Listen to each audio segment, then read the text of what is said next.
It's working! Yay! That was weird. It wouldn't let me go live. I was totally on time and everything. Seriously. I'm not even fibbing. I was. Hey, people, how are you? It is Monday, September 16th. Let me put my glasses on and double check. It's about 3:15 almost. It's the 16th. Did I say 15th? Um, anyway, I'm really happy to get on live with my people and show off my hat. What does it say? It says something like, love is all you need, right? Okay. This is a hat that one of my mods had made for me. She sent me like 20 hats, had them all made individually, and those were the hats that I was giving away. This is the one that I thought maybe I'll do reproductions of. I don't know. But I'm not here to talk about the hats. I'm here to talk about the cases and my chakra tower. So, yeah, you can kind of see the top one, the dark cobalt blue. Oh man, so the allergies are still really bad, but I'm here and I'm getting it. I think I'm getting it under control. I was feeling much better today than I've felt probably in 3 weeks. So, for that, I'm ever so grateful. Everything I say is simply my opinion for the sake of hoping to start a conversation, open up a discussion, learn something, be educational. All my videos are made for YouTube and it's an entertainment platform. So, what to do? Nobody's here. So I want to give it a couple minutes and see if anybody comes in. Um, if you are here and you want to come in and say hi, then I'll know that you can hear me and I'll get started. I've got some printouts. God forbid. I was going to read to you. I promise not to be like throwing the papers around like in that HAR um, music video for Come Hang Out, right? I think they do that in a couple of their videos. That's their thing, is just to throw papers around. Um, 311, is that the band? No, Incubus, the band who sings Drive. They do that at the end of their video for Drive too. I'll put a link to that in the description because I love that song and I love that video. If you don't know it, you might like it too. So, yeah, I still have the allergies. I'm still fighting it. I'm doing a lot better. I did my little disclaimer. Please make sure you're still subscribed to my channel if you don't mind. If you'd be so kind, share a video of mine if you would like to. Turn on your notification bell to ring a ding ding. Oh, look at that. I knew I was forgetting something. It is the purple lights. Can't live without them. Oh, Anna Bees! Hey, girl! You're the best. Okay, now I can get started. Now I have you here. You're all I need. How are you today, hon? And yeah, didn't I just see you in a live? Um, I don't know. You weren't in What's the Obsessions live last night, were you? I was keeping up with the live chat as much as I could, but then I went on panel, and then it's really hard, and it was already really hard. That sucker was moving fast. I saw Annie Ruler in there, and I was going to try to say hi, but I didn't get to. So it seems like I saw you in somebody's live recently, but maybe it was one of my lives, right? Mm. So, one of the printouts that I have here, I wanted to start with, and I did redact it so I can show it to you because the last time I tried to show it to you, I did like this and then I was like this. Man, that light is just blinding, isn't it? I'm telling you, the lights and the camera angles are so freaking bizarre. Like, this is a really good example. Um, I took photographs of this and I put them in the community tab. And if you look at the photograph, you can see that the circle looks oblong. And that's simply because it's kind of a at a bit of an angle, but the camera's also at a bit of an angle. But it's got like this fisheye. So it does the weirdest things with the set. It does the weirdest things with your face and with your body. And it's hard to get used to. So, anyway, the other problem is the lighting. And it's either like too dark usually or absolutely blinding. And I'm just trying to make sure I have everything on and I've got my mic. I didn't have my mic on the last one, but I think it was okay. But is the mic okay where it is, or should I put it on my little shirt jacket? How's that? It seems like it makes a difference, but I don't know. Oh, pretty good. Not in Watts. I was in Shands. Okay, well, I caught Shands last live from a few nights ago on the replay crew. And so maybe it's that, because yeah, I usually try to keep up with the chat. But yeah, I should talk about that some more, because I was trying to steer clear, and I don't want to alienate any of my friends, my YouTube friends. I just have been trying so hard to stay out of the politics. That's always my goal. And you know, I'm usually very private about what part of Ohio I live in. I live a minute away from Springfield. A minute. And Springfield is a really cool city. It's a really old city. It's a printing city. That's what the industry that Springfield built itself on.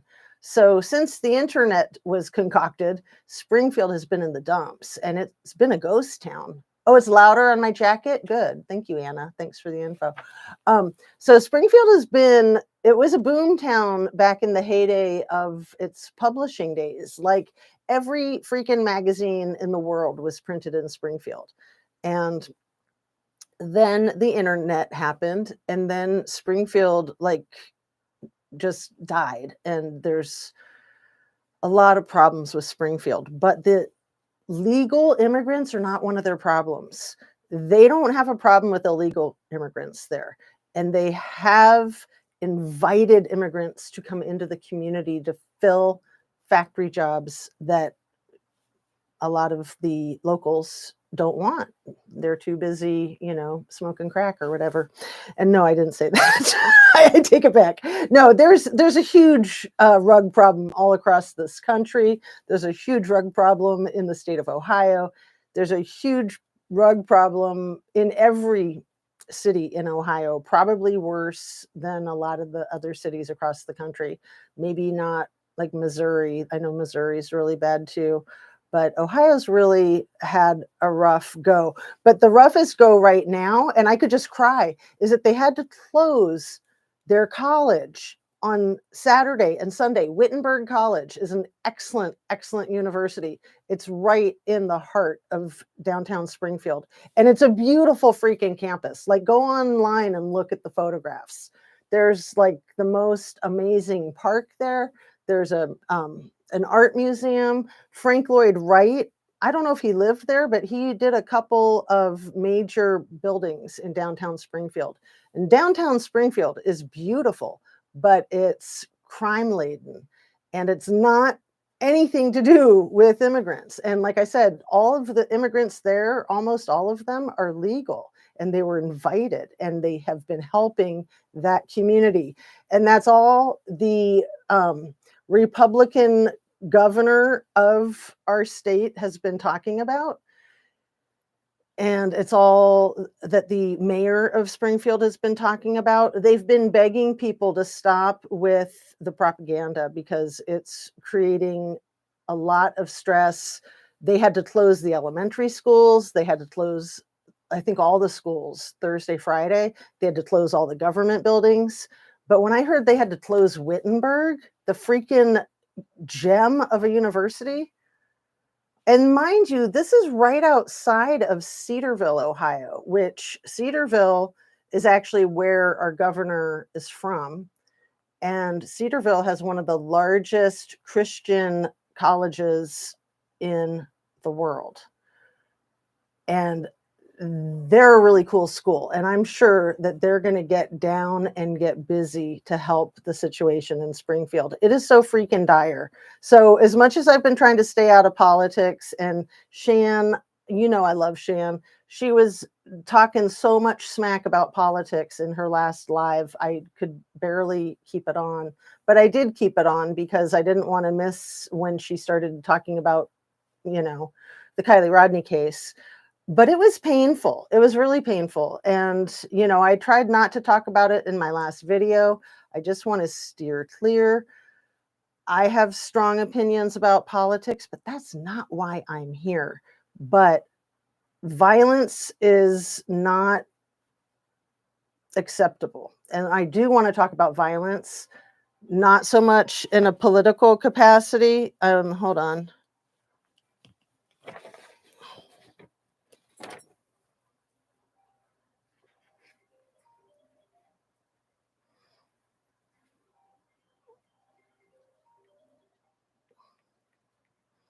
Sorry, family.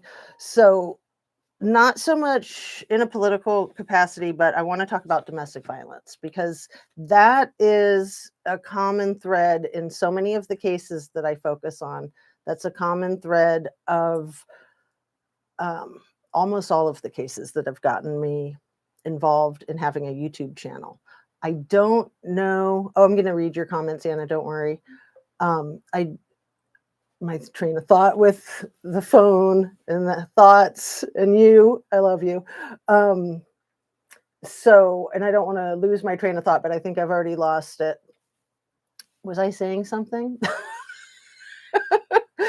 I don't know that the Kylie Rodney case has anything to do with domestic violence, but I think that it does. And at least, if nothing else, I believe that her stepdad had been put in jail, not just for domestic violence, but for corporal injury involving domestic violence.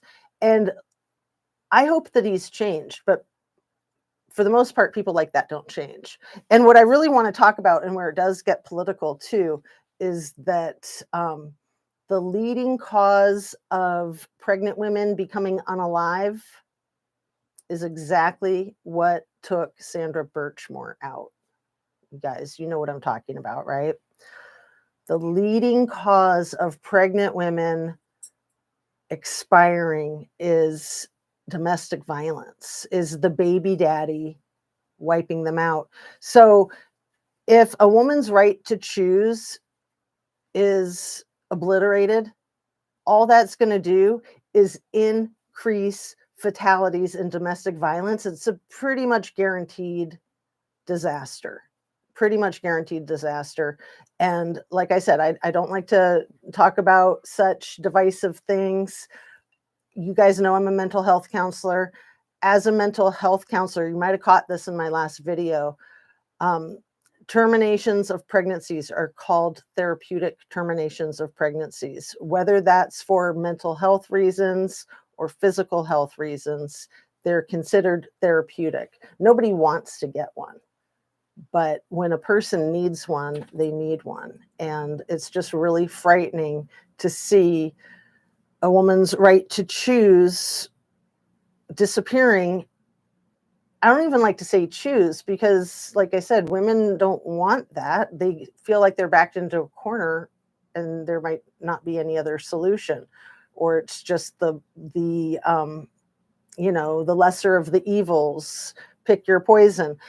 But I don't even want to get into that discussion. I just want to stay focused on the cases and the victims and women's rights and educating people across the country to do better and to be better and to not resort to violence. I mean, the whole thing with this other pew pew in Florida against who yesterday by one of his own. I mean, come on. These things are crazy. It's like the craziest freaking times imaginable. But I'm going to read what you're saying. Rugs are bad everywhere. That is so sad, Jazz. I felt the same, but I stayed for most of it. Oh, and I really appreciate you saying that, Anna Bees, because like I said, I want to underscore how much I love Shan and my other friends. I really try to not let that get in the way. But when people are being insulting and making fun of folks that have a different opinion, I find that extremely intolerant and unacceptable. So I felt like that was what was happening. And if I offend anybody by saying what I'm saying right now, in a sense, I want to apologize. And in a sense, there's no need for me to apologize because I'm just speaking my truth. So I think both are true at the same time. Annabee says DV is in everyone's family in some shape or form. Annabees, I would like to say that that's not true, but I don't know that I can. Oh man, I wish I could say that that's not true. I really do. But as you know, even in my own family, with my father and his attempt on my life and my sister's life, that's not necessarily considered domestic violence when it's parent to child. But I would challenge that because it is domestic. I mean, it's not a domestic partnership, but it's in the home, and in the home means domestic. So I'm glad you're saying it. Oh, Anna, you are just the best. And I just love your bees. You're the bee's knees. So, yeah. And, you know, I think I've shared with you guys that my mother, the reason she left the family when she left my father was because she was afraid that he would take her out. And she didn't think she could get out of the marriage alive, and she did. And it didn't occur to her that he would ever be that way towards the children. She just didn't think he had it in him. He was a pretty like kind and nurturing guy in a lot of senses, but he had his own freaking issues. So she left us with the man that she thought might unalive her. And I don't think he ever made an attempt on her life, but he was very threatening. So yeah, threatening is a form of domestic violence. So even if a person doesn't lay a hand on you, psychological, like emotional abuse and just being violent, like somebody throwing things or punching walls or slamming and breaking doors, that's all threatening. So it can be very hard for people to understand that there is abuse that exists without any hands-on. Like when you think about it, with my father's attempt with the carbon monoxide poisoning, that was no hands-on. There was no like violence in some definitions of the word, but yet he did that with his own hands. So without laying hands on us, he just about ended our lives before they even started. I've told you guys, I was 11.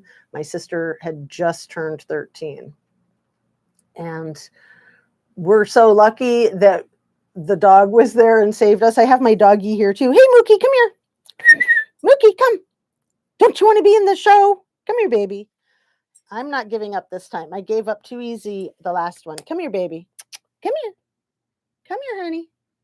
Come on, you little nut job. Come here. The people haven't seen you in a very long time. Come here, baby. Oh, rah, rah, rah, rah, rah. She's so goofy. Ugh. Sometimes if I pick her up the wrong way, even though I try to be so careful, and sorry if it's making noises on the mic there, sometimes she'll squeal as if I'm abusing her. No, don't French kiss me in front of people. That's embarrassing.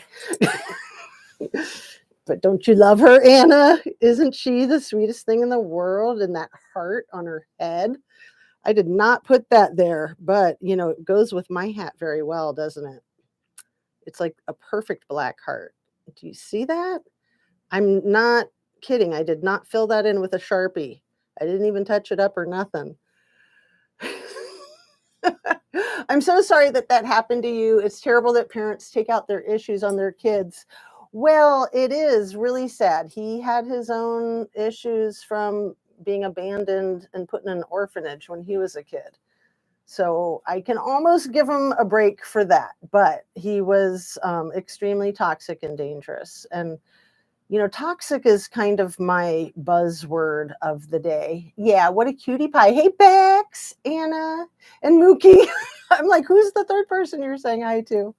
Yeah, she's such a cutie. So she's on my lap. I'll just keep her here. But I want to have you guys get to see her too. So she's 8 years old, and I've told you this before, she is a quarter wiener dog. She's half Chiweenie, but she thinks she's all wiener dog. She got the short legs, and she's just such a goofball. She's smaller than our cats. She's not even 10 pounds soaking wet. And she is my baby, my absolute baby. So I'm still dehydrated from the Sudafed. I was taking some Sudafed right before I came on, you guys, and I was remembering the Sudafed crimes committed. Was that in the 80s when the guy poisoned the Sudafed so that he could off his wife and make it look like it was random? It wasn't just in their household. So how many people died in that? We could Google it. I haven't Googled that in a long time, but I'm going to. Let's see.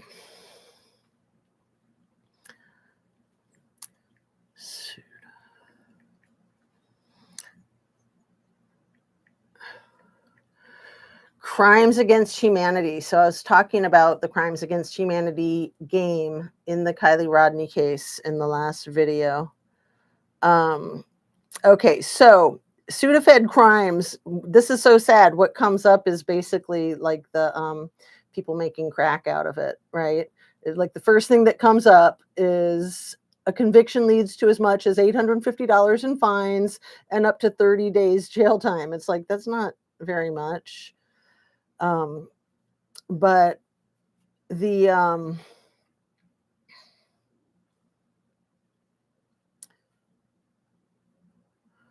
that is ridiculous. Poisoning.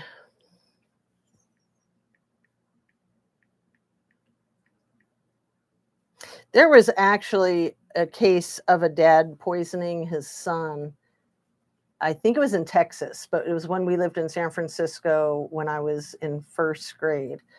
And I think that that's where my dad got the idea of poisoning us. And it took him, 5 years to execute it. So this guy, Joseph Mailing, put cyanide into capsules, Sudafed 12-hour capsules, to collect $700,000 in life insurance. And he put it in 5 other packages to make it look like, wasn't it in Chicago area? This was April 4th of 1993, published in 1993. But what year did it happen? Oh my goodness. That's so annoying.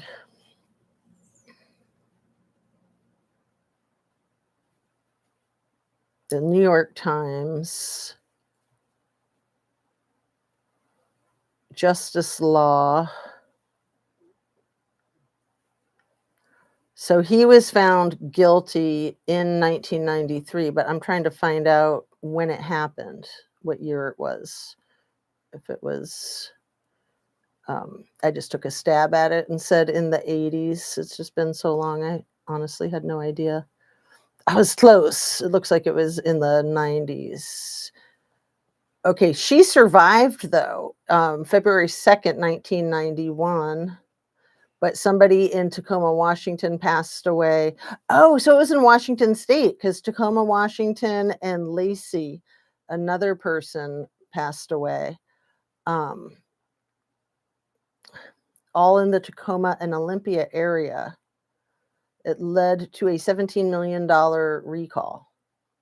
But this was domestic violence. He was trying to unalive his wife so that he could get insurance money.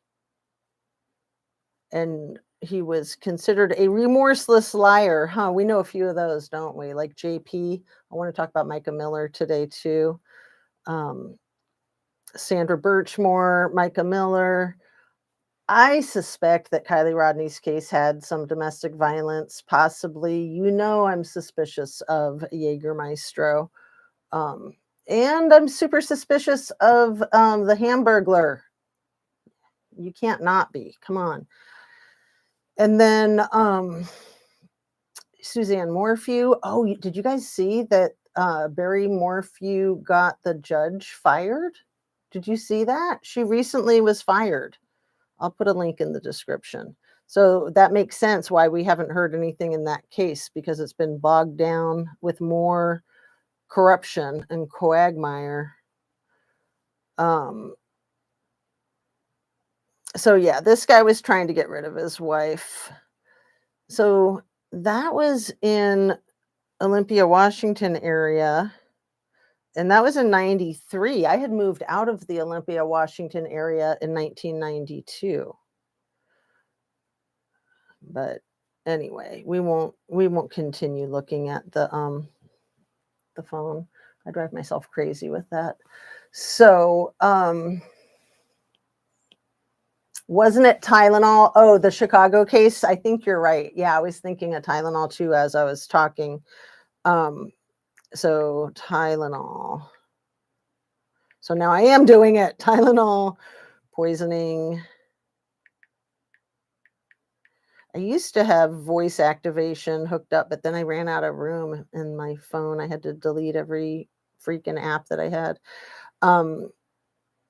Chicago, I think, right? That was 82. Okay, so yeah, I was just crossing my wires. I was kind of missing the two cases together. So this is so sad. In the span of 3 days, beginning September 29th, 1982, 7 people, including a 12-year-old girl, took the cyanide-laced Tylenol in the Chicago area and didn't make it. James Lewis passed away last year, 2023, the perpetrator of the crimes. I did not know that. That's what I love about looking stuff up, is you stumble upon information that's very relevant that you didn't even know was out there. Yeah, they ID you when you buy the cold medicine. I know, because I've been buying it, and they kind of treat me like a crackhead. No, I'm just kidding. I buy it at Costco, so they're very professional there. If they're thinking it, they don't say anything. Because I always buy the maximum that you're allowed to buy, which is only like 3 of the small boxes of it. Let's see. Maybe it's a different OTC med, and I have it mixed up. There was another one like that with Tylenol capsules, I think in Chicago. Yes, the Hamburglar is sus.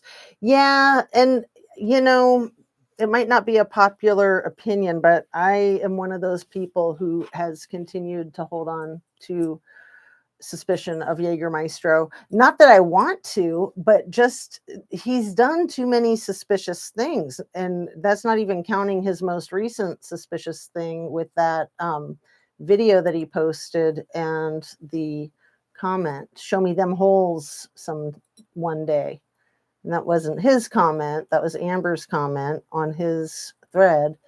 And he could delete that, because if he didn't have anything to do with it, I would think that maybe he would find that offensive.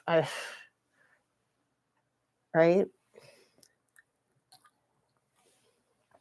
Anyway, I was showing you the FBI letter because this ties right in with Kylie Rodney's case, I think.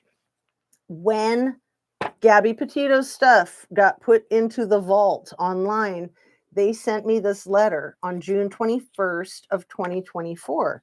Mind you, I don't think I had made a request for it for a very long time, because her passing away was in 2021. I probably didn't make a records request until after I started my YouTube channel, so 2022. And it was kind of out of the blue when I got this letter from the federal government, from the DOJ. I was kind of like, oh crap, what did I do? Did they find me? Are they coming to get me? Obviously, they'd not send a letter. They'd at least send it certified or send a person, right? But so June 21st of 2024 was kind of out of the blue, but they were following up on my old records requests. I call them public records requests, PRR, and everybody on YouTube calls them FOIAs, for the Freedom of Information Act. It's the Sunshine Law that is in almost every state. I want to say Idaho might not have the Sunshine Law.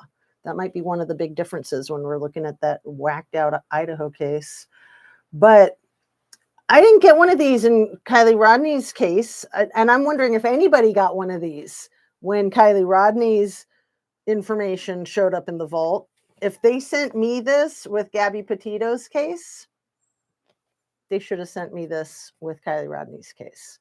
So if nobody got one of these, we need to ask all of the content creators that had made public records requests for her, because maybe they just lost mine. Let's give them the benefit of the doubt. Or maybe they tried to send me one of these and it got lost in the mail. But I never got a letter like this about Kiely Rodni. And I'm really curious if anybody did. I'm going to bet you that nobody did. And that, I mean, I thought there was something fishy about that vault account to begin with. But when I stumbled upon this letter earlier today, it all kind of fell into place. And I was like, yeah, they would have sent those letters out letting people know that made the public records request that you could now access it in the vault. So we need to find out. Did anybody get one of those? Did Paula Plunder get one of those? And bless Paula Plunder for putting her video out about having to put audio watermarks on her content that she's not only put the time into making the public records requests, but also putting the money into that. And then having other content creators swoop in and beat her to putting it online. That's so messed up. Whoever did that should make an apology to her, if not to the entire community of true crime, right? And let's see. Please hit the creepy Incredible Hulk thumb button if you don't mind. And what else? I still have the little puppy dog on my lap. So I only have one hand to do stuff with. Come here, baby. Come here. There's the baby girl. Like I said, one of my cats is twice the size of her. But, you know, we can get back into that whole cat and dog and duck eating thing that is just an absolute train wreck of gaslighting. It's unreal. It's absolutely unreal. And like I said, I'll reiterate that the Haitian migrants that are living in Springfield are there legally, and they were invited to be there. And the people in the community and their employers are fighting to protect them and fighting to keep them safe. And it's putting the entire freaking community of Springfield in danger. And I'm pretty sure that Springfield voted for that guy who's put them in harm's way. I don't think anybody there would vote for him again, Republican or not. I mean, Ohio is a Republican state. It has been for a long time. So, man. Anyway, let's talk about some other stuff. I've got my adorable tiny composition book so I can pretend that I'm miniature with my miniature dog. And so Shanann Watch, you guys, I mentioned already that I was in Kelly's live 3 hour live, I think it was, What's the Obsession last night. And it's really good. She, I think, is all loopy from the ragweed as well as I am. But, and let me advertise the bee propolis that is helping me that I thought would help her too. So I thought there might be other people out there suffering from the ragweed. This is the bee propolis. I got it at Trader Joe's for like $6 or $7. Can you see it? Okay. And you just like spray it into the back of your throat and it is like magic. It doesn't taste good, but it's all right. It's kind of like any other cough medicine. It has that taste. So,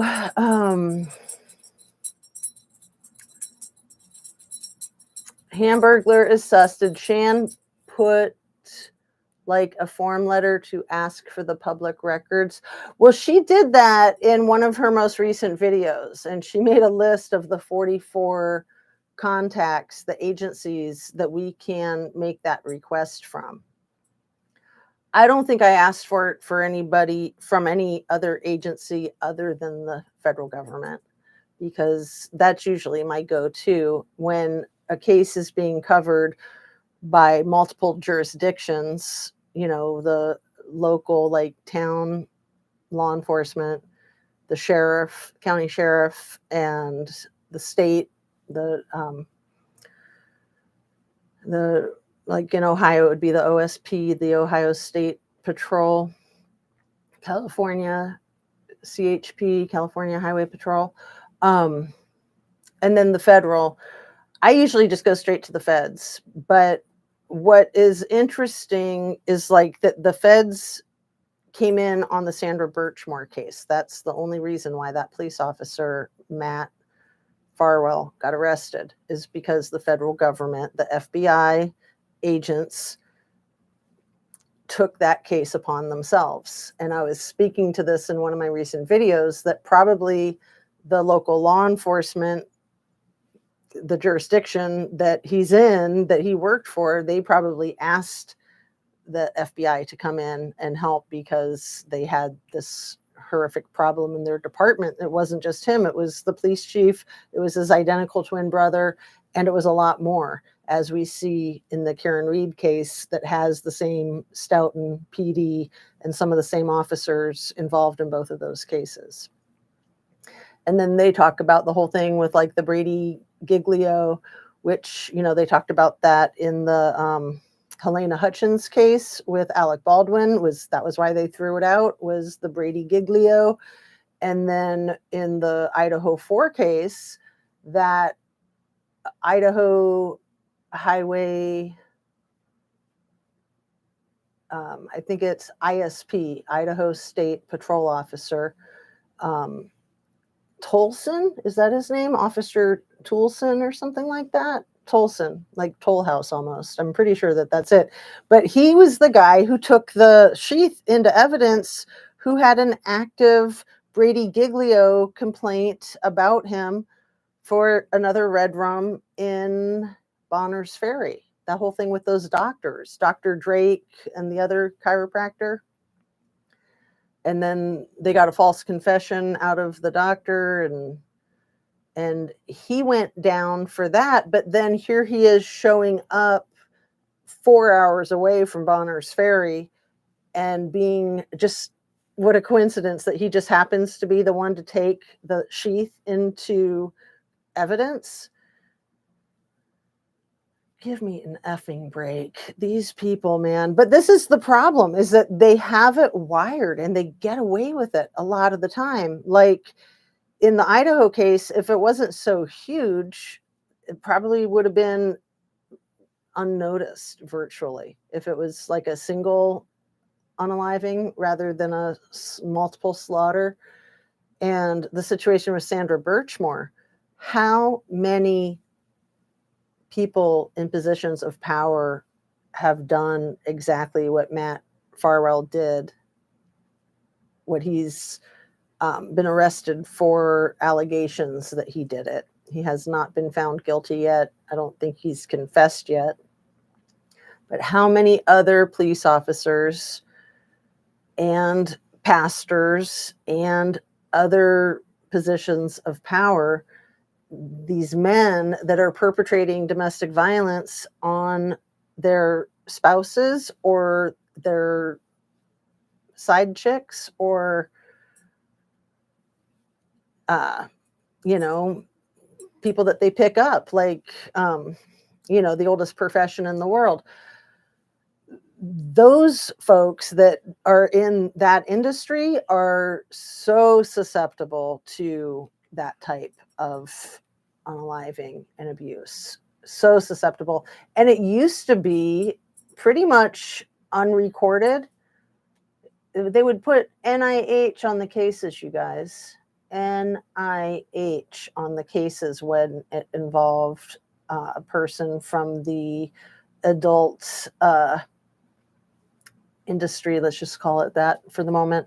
And you know what NIH stands for, right? It stands for no human involved. That's what they would put on the cases when it was a person who was walking the streets to, get rug money, or to support themselves. If they were streetwalkers, it was considered not human. It being the case, I'm not calling the person it. So if the person was selling themselves and then they were unalived, there would not be a need for an investigation because there was no human involved, according to law enforcement. That's how it used to be. That was common across the country. Now it's being taken more seriously. It's being looked into. Cases like that are being looked into the way they should be, because it shouldn't be tolerated. But how many of those perpetrators do you think might work in law enforcement? We just got to start calling this stuff out. It's not going to get any better until we shine a spotlight on it. So I didn't know that. Did BK's attorney quit? I am not sure about the quitting. The case got a new venue, right? Just a few hours away. But I just think that case is such utter crap. I mean, I'm no BK lover. I'm not going to love anybody who would even dream of doing something like that.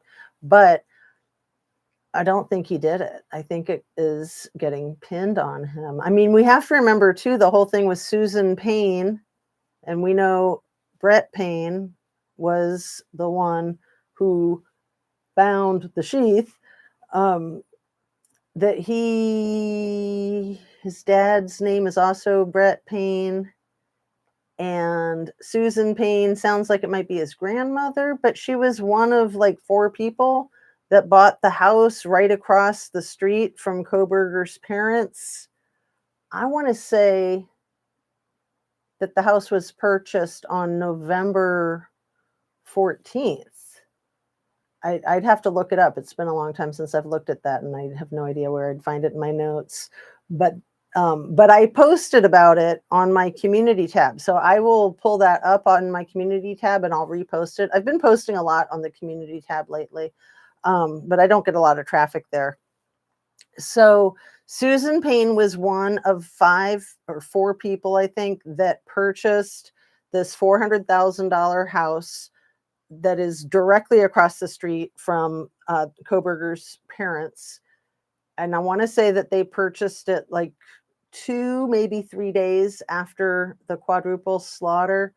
And then it was about $425,000, if I'm remembering right. It's a nice house. There's like a lot of pictures of it inside and out. And then they sold it 4 months later. So they didn't buy it to flip it because they sold it for $7,000 less than what they bought it for. Again, if I'm remembering right, if I could be off by $1,000 or something. I'm pretty sure that was just 7,000 less. That maybe they sold it for 418,000. Those numbers seem to be carved, etched into my brain. I don't know. Sometimes I'm accurate, sometimes I'm not. And with the allergies and the allergy meds, it'd be nice if I'm accurate. That would be a good indicator that I'm getting a heck of a lot better. but anyway, a lot of people don't know about that home purchase with a Susan Payne, who is 71 years old. So Brett Payne was in his early 30s. His father, Brett Payne, and their initials were BJ and BM, because I remember that it was kind of funny, both of those, BM and BJ, kind of funny initials. Of all the letters to have after your B, I wouldn't want it to be either of those if it was my initial. But they're like 20 some years apart. So Brett Payne Sr. was in his 50s back then. He was probably like 56 or something when I was looking all this up, because it seemed like he was in his early 20s, like maybe 24 at the oldest, when the younger Brett was born. And then with all of that, if Susan Payne was his mom, and she was 71 at the time back then, 2 years ago, then that might mean that she was only like, I don't know, 16, 17, maybe 18 when she had Brett Payne Sr. And Brett Payne Sr. had a long rap sheet, you guys, from Alaska. His crimes were committed in Alaska. That's where the super crazy go. You know that, right? If you haven't seen the Simpsons movie about Alaska, you need to see it because it documents it really well. It's like a documentary, cartoon documentary. It's funny, but it's all true. You know how the Simpsons are. They're always predicting the future and stuff like that. So yeah, I don't think Ann Taylor quit. I think I would have caught that, but I just don't follow the case because I think it's so full of effery. And all they want to do is throw this guy under the bus. And yeah, he looks crazy. He's got the crazy Charles Manson eyes. They picked a good person to pin it on because he looks weird and he's got some quirkiness. But did he or did he not get a job offer or become one of the finalists for that position, the paid fellowship from Pullman PD that he interviewed for on April 12th of 2022? And then him and Chief Jenkins sent the little messages back and forth, the email messages about how much they liked each other, how they hoped to be working together in the future. He was one of 4 finalists. He wasn't one of 4 applicants. He was one of 4 finalists. So I don't know anything about the other 3 finalists, but did he make it further or did they not advance him through that process in the interview process? And they have to know. They have denied giving any information with the explanation that they don't have any documentation of anything beyond those emails, which is a crock unless they shredded the information, but they would still have it electronically. So yeah, they could have shredded any paper documents, but they would have record of whether he advanced or if they sent him a rejection letter saying, thank you for applying. We went a different direction with someone else. But because they've never said anything, it really makes me think he got that job. And then Chief Jenkins got hired over there at Wazoo PD when the 3 command officers all got themselves resigned and retired and all that jazz because of all their effery, like literal effery. When Jenkins' department had the exact same effery with one of the exact same officers, that Matthew Kurt, who caused the 3 at Wazoo to get fired, resigned, the chief, the assistant chief, and the captain. He was involved with that other case with that 18-year-old girl that was diabetic that oh, what was that guy's name? The Pullman PD officer that's either another Brett or Brent. I forget. Because we got a few Brent and a few Bretts in that whole case. Kind of like Kylie Rodney's case with all the Nicks and Nates. And then in the Watts case, you got all those Nicks. Let's see.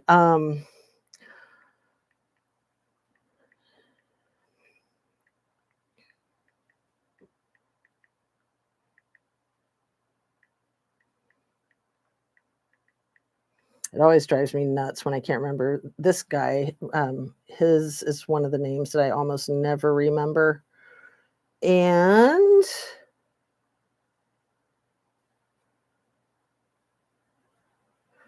okay, so the Wazoo police sergeant, Matthew Kurt, but he was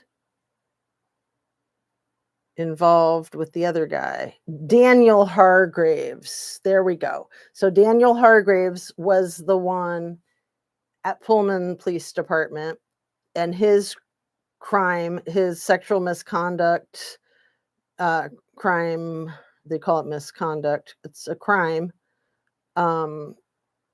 And it's also like wire fraud because he did it on company time when he was saying that he was doing his job and he wasn't. Like they got Farwell with wire fraud because of that.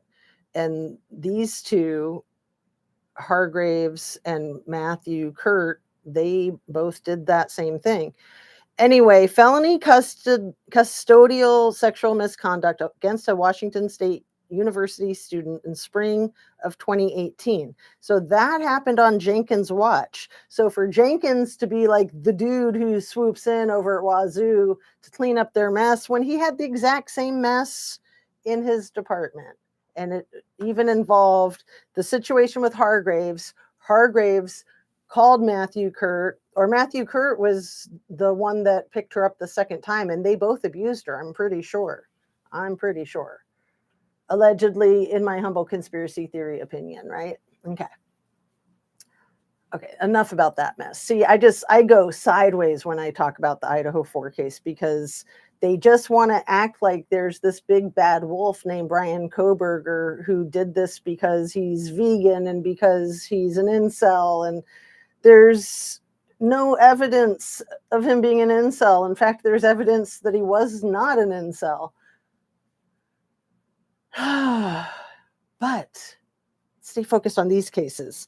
Shanann Watts. Okay, so Kelly got some bombshell information that she almost reveals in her video last night. She's kind of intentionally dancing around it because she hadn't heard back from her legal representation yet, and she really needed to hear back from legal representation, so she didn't do anything effed up. So we had a great discussion, and it was sort of like a guessing game because we could guess all we wanted and she could say anything she wanted in response to our guesses. So that was kind of how she handled it.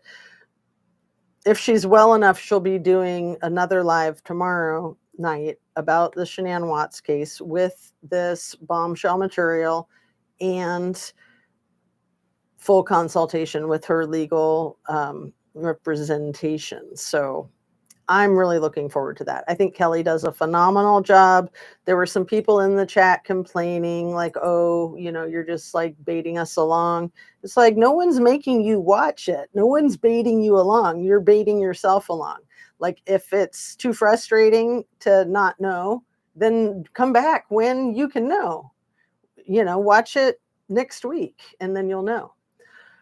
Because my guess is that a bunch of other content creators are gonna all be trying to like race to be the first ones to get it out there, to get all the freaking likes and the clicks, and to sell their souls to the evil with a D and have no integrity because what's integrity anyway? Hey, Billy darling, I see you. Let's see. Same attorney, new judge, right? Judge quit. Or no, he didn't quit. It's just because it's a new venue. So it's kind of like that was a clever way of him quitting, maybe. But at least we don't have to say judge anymore, because that's just silly. Yeah. And very interesting. And Billy, lovely to see you, honey. Always lovely to see you. So yeah, we are so dry here in the Midwest, which is why the ragweed and why the allergies and why my vertigo with the ear infection and all this gnarly stuff.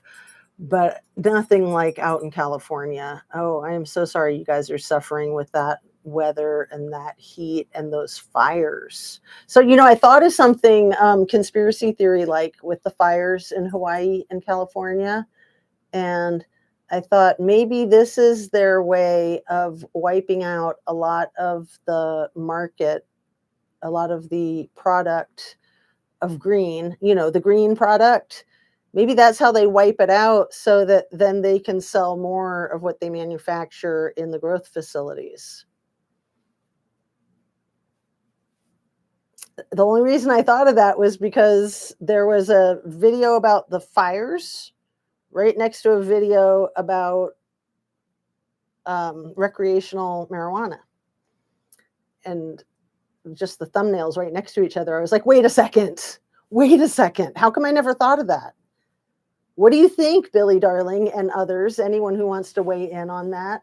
Like, because we know that there might be a conspiracy to burn everything down to make their little 15-minute cities, but also maybe to cash in on the growth facilities. I mean, those growth facilities are making bank, millions of dollars, one growth facility.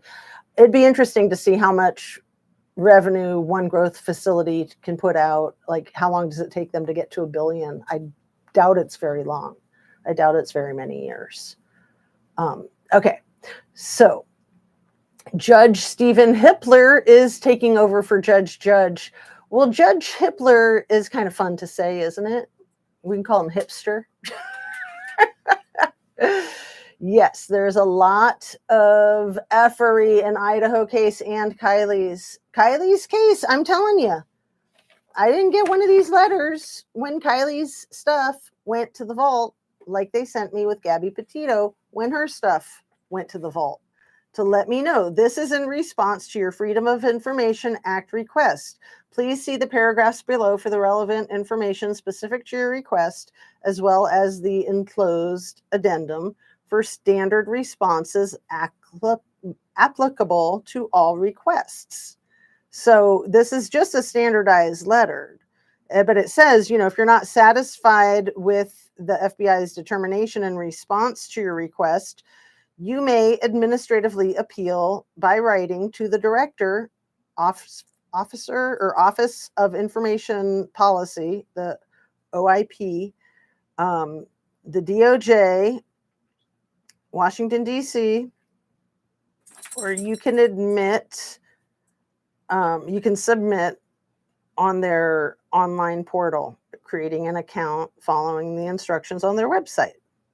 That's how I did it. I just did it on the website. It's so easy these days to do the public records requests. It used to be that you had to type them out and send them in the snail mail, unless you wanted to walk it in there, to make sure it got there faster, or because you wanted to get a signature. And then they would send it to you or have you pick it up. So if they sent it to you, you had to pay the shipping also. But now with the electronic stuff, it's so freaking easy. And a lot of times you can just make a phone call and you can leave a message, a voicemail, to make your request. You don't even have to type out an email. But yeah, if you have a boilerplate email, then you can just send the same one with, different each case. You can just fill in the blank with, Gabby Petito, Kylie Rodney, Micah Miller, Sandra Birchmore, Shanann Watts. So, yeah. The thing with the Watts case that Kelly's getting at, and, I don't want to steal any of her thunder. I just want to encourage all of us to be there for her live tomorrow night because she's so sweet and she works so hard and she is trying to do justice for the family. But there's a lot of weird stuff with the Watts case. And we were discussing a lot of the weird stuff last night as we were dancing around the issues that she wasn't sure how she could present them safely, safe for her channel, safe for the victims, safe for the case, safe for all of these things. So she was just being super cautious, and she knows legal stuff, so she was being intelligent about it. And a couple people are being impatient, and that's fine. They can not watch, or they can keep their mouths shut, or they can complain. I mean, she didn't even address them, but I wanted to. I think I might have said something to one of them, like quit trolling. But and who knows? One of those people could have been NK herself or, DA Rourke. But as we were talking about a lot of the background noise and the problems in the department and the problems with the case and the problems with some of the different players, it really occurred to me how what we see in that case or in any of these cases, like let's talk about the Sandra Birchmore case with Matthew Farwell. We're just seeing the tip of the iceberg. They're not going to reveal everything to the public because there's so much layering of things that have happened over the years. And some of it is going to be retribution and revenge within the department from, lateral officers, but especially from supervisors to their subordinates. Departments are rife with that stuff, you guys. And then you have these high profile cases that bring attention to their department, and they don't want to get found out for all the BS stupid games they've been playing on your taxpayer dollars over the years.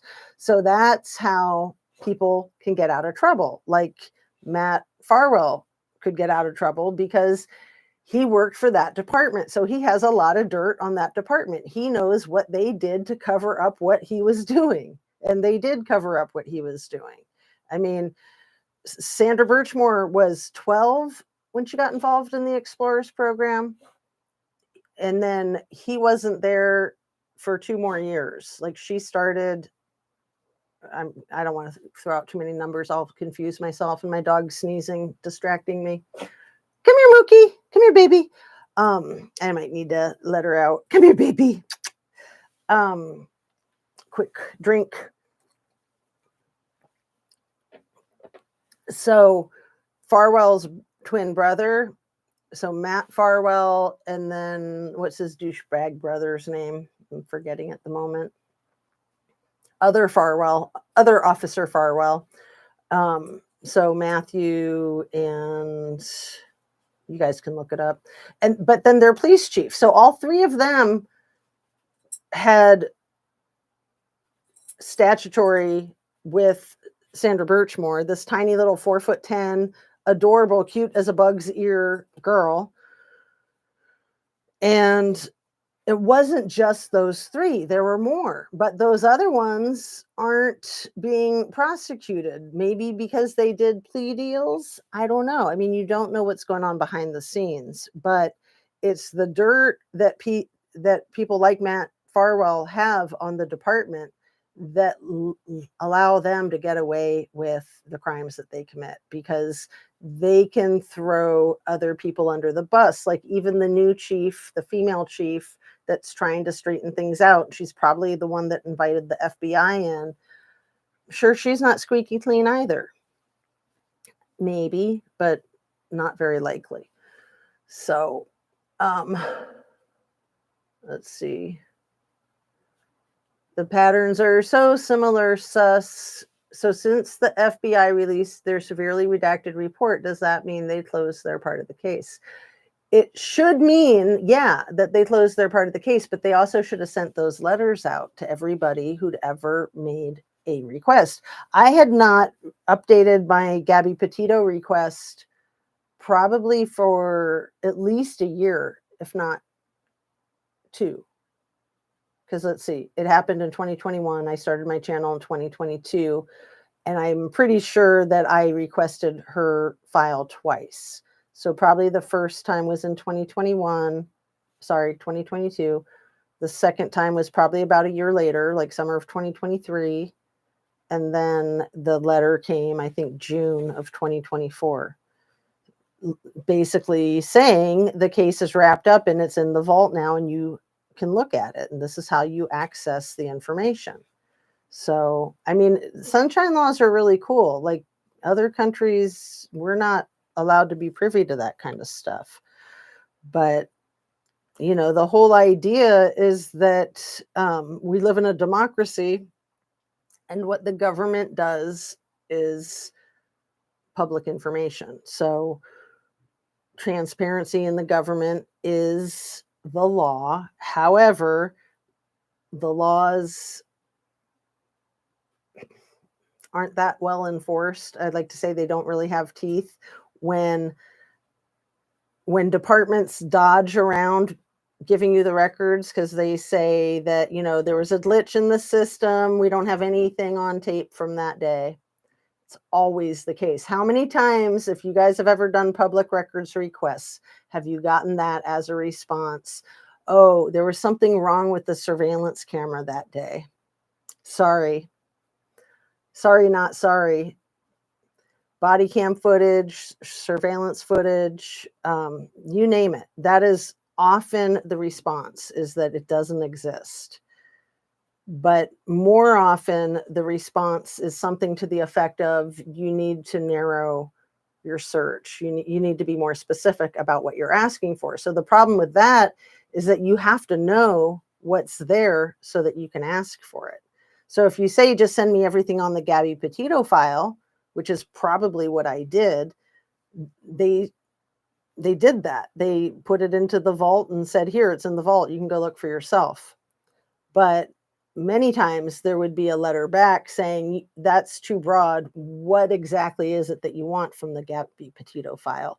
And a lot of times you don't want to tell them, because you, like, if there was malfeasance, if there was corruption, and you know that it happened on the 16th of June, and you say, well, I just want the whole file from June 16th, they're going to know that you know about their corruption.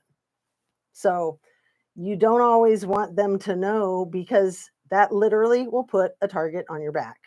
That's not a joke. That's not paranoia.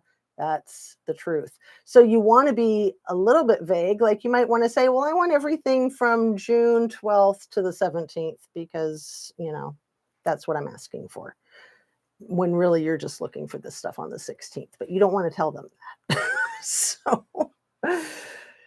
it's not as complicated as it sounds. All you have to do is ask, and half the time they'll say no, and this is why, and then you can follow it up.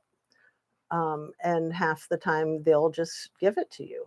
They'll just be like, here's the file. They just email it to you. And if it's an email, a lot of times there's no charge for it, because it's an electronic file. They don't have to print anything. Sometimes they'll charge you by the page. Sometimes they'll charge you a lot more, like in that Paula Plunder situation with Jennifer Soto. The first person, the first party to ask for the records is the one that has to pay top dollar, because it's a lot of work to get those records together and get them to you. So once that's done, usually other people can follow up and ask for it and get it for free. But if you want to be, you know, the one breaking the case, then you pay whatever it is they're asking. And it's usually not that much. It's usually like $30, $100, you know, sometimes it's several $100. In this case, altogether, it was like $4,000. The stuff that Paula Plunder made her 45-minute video about needing to start putting watermarks, audio watermarks on her raw footage before she releases it. So let's see.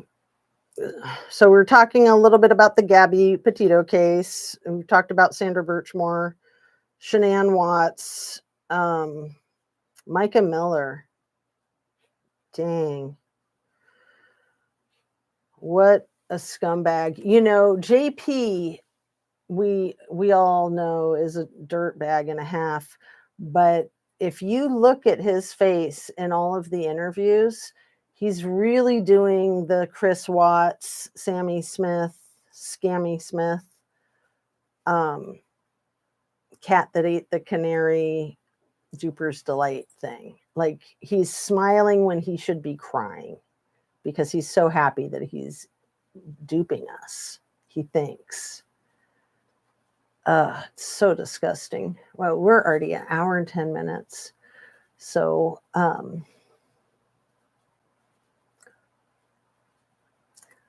I was asking pertaining to Kylie's case. Yes, she is sweet. LOL. William, thank you, Bex. William Farwell. Yeah. I think he goes by Billy Farwell. Those twins. How disgusting that they both took advantage of this tiny little girl. I'm pretty sure they're both 6'4". I'm pretty sure at least Matthew is 6'4". And if they're identical twins, then it's very likely that they're the same height. Not necessarily. I know identical twins that are an inch or more different in height, but yet they are identical. So anyway, the height just adds insult to injury, with that little girl being so tiny and vulnerable. And then Matthew allegedly going into her apartment with the key that she gave him, and then doing to her what he allegedly did to her, and then staging it to look like it was done by self. And he did all of that in under half an hour. So disgusting. JP is so transparent. I can't believe people believe him and follow him as a church leader. So it is pretty unbelievable. But again, the people that are loyal to him are probably the people that have profited financially from his schemes. And so if they were to leave, he could turn them in for the crimes that they were involved in. So it's really dirty. There's no honor among thieves. And, that's why they have that old saying, thick as thieves. They will throw each other under the bus in a heartbeat, but they have to stick together at times so that they can all cover for each other. Right. And then as soon as one breaks the code of loyalty, they will be hung out to dry. They very well might get in a little accident, they might happen upon some like poisonous Tylenol or something. I mean, it's crazy. It's absolutely insane. They might just push themselves into a swimming pool in their fancy like hiking style wheelchair. You guys know that with Chris Skinner in the Micah Miller case, JP Miller's alleged girlfriend's deceased spouse. So Susie Skinner's spouse, Chris Skinner, when he was a frat boy, he was in a drunk driving car accident and was paralyzed from the waist down. And then he eventually met Susie Skinner through all of his physical therapy. So she's a little bit older than him too. She's probably like 55 or something. She's at least 50. I know that. Like, she's older than JP and she's older than Chris was, but that's neither here nor there. Anyway, she was Chris Skinner's physical therapist. He had to work hard to get her to date him and marry him, but still, you're not supposed to date your clients. I mean, it's just a professional code of conduct. But she did.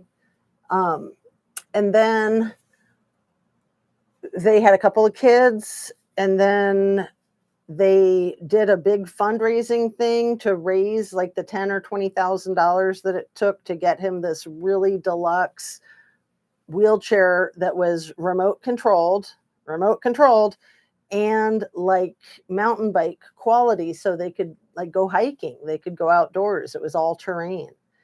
And they did a lot of fundraising through like famous country music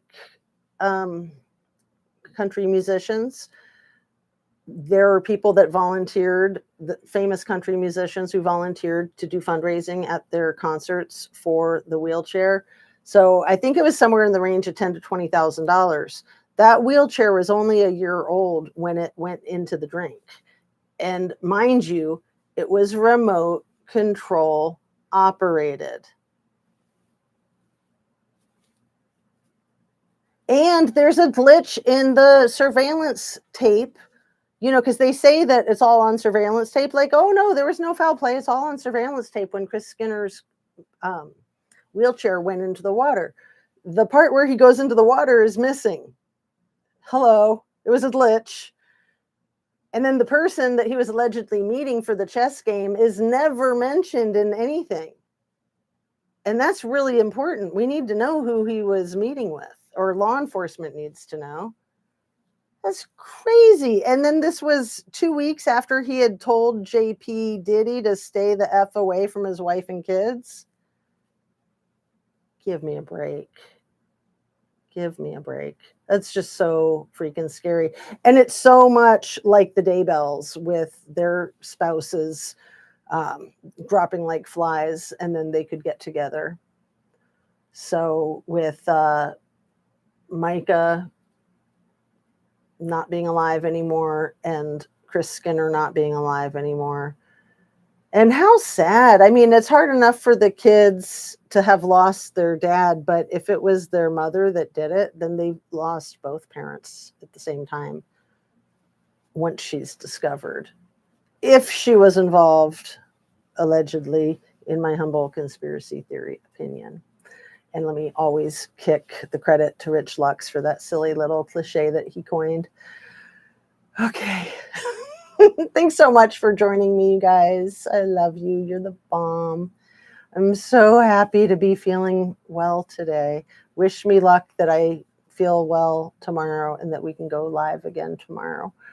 And let's see. That is so gross, Annabise says. Yeah, I don't think I read that one before. I want to read it. That is so gross. But what I was starting to say is that the Robbie Harvey show, I was watching that live today right before I came on, and he was saying that a lot of people in that church are not JP supporters. They support the other people in the congregation, which is why there was so much cohesiveness in that church. It wasn't because of the leadership or lack thereof. It was because of the connections that they built with each other. Yeah, Annabise, thank you. I'm feeling so much better, but yeah, it'll be nice to be 100% eventually. So it's 4:30. It's Monday afternoon. We are hopefully off to the start of a very productive and happy work week. And there's no rain in the forecast here for the next 10 days. So please pray for rain. A neighbor told me a good superstitious way to get it to rain is to leave the windows down on your car. And I thought, yeah, that's true. Every time I leave my windows down, it does rain. So I'm going to leave them down until it rains. And yeah, let's, all just keep doing the things that inspire us and being true to ourselves and being forthright with the people around us. It's so important. And, sometimes it's hard when you don't see eye to eye, but it's pretty easy to agree to disagree and move on. It's not a big deal. I mean, it can be if people make it a big deal, but to me, it's just essential. And to not be making fun of anybody for what it is that they believe or what it is that they want. I mean, that's just not cool. And certainly not cool to be spreading propaganda about an entire community and an entire faction of that community and instigating hate crimes. And let's just pray for those legal immigrants from Haiti in Springfield that there aren't any crimes committed against them, and that the threats discontinue, and that children's lives aren't interrupted anymore with school and with sports. I mean, especially the Haitian children, but even the ones that aren't Haitian, the white ones in Springfield, all of their lives are severely interrupted. They probably don't mind having school canceled for a couple of days, because most kids don't mind that at all. But when it's messing up their sports activities, a lot of kids will mind that, especially if it's their senior year and they're trying to get college scholarships and such. Or if they have a college scholarship and they're at Wittenberg, because they have a lot of really top-notch athletics, and they definitely give out sports scholarships. And then the games were canceled over the weekend. So like volleyball and soccer, and I don't know what else. It's insane. It's completely insane. So wash your car. Yeah, there you go. That too. That's my motto. All right. Peace out, you guys. I hope to see you tomorrow in a live here. And also, I hope to see you tomorrow night in What's the Obsession Live if you're interested in that. So I'll put a link in the description to her live from last night. Have a lovely evening. I hope that you can get some rest, relaxation, exercise, all the things. Stay hydrated and well nourished, and peace out. Light and love. Anna B says, bye, everyone. Have a great day. You too, my dear. Thank you kindly. You were here the whole time. Love.